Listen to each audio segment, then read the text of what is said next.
এখানে মা বোনদের গায়ে হাত দিয়েছে। আমরা শরীফ ওসমান হাদির মধ্যে আন্দোলন করব। এখানে পুলিশ এখন মেয়েদের গায়ে হাত তুলতেছে।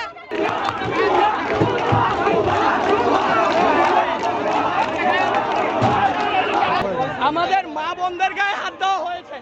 প্রধানমন্ত্রীর যদি মেয়ে থাকে তিনি এই কাজটা করতে পুলিশকে ব্যবহার করতেন না। পুলিশ চাকরি করে, পুলিশের কি মা বোন নাই? পুলিশ এখানে মা বোনদের গায়ে হাত দিয়েছে। যদি আর একবার রাষ্ট্রযন্ত্রের ক্ষমতা ব্যবহার করা শিখতে হয়, আমরা শরীফ ওসমান হাদির মধ্যে আন্দোলন করব। শরীফ ওসমান হাদির কথাই বলতে চাই। সৌ বাবা চিনা পালানো হবে খানকি পর। আপনারা ভাই কোনো কথা বলেন, আমাদের ছেলে যাইতে দেন।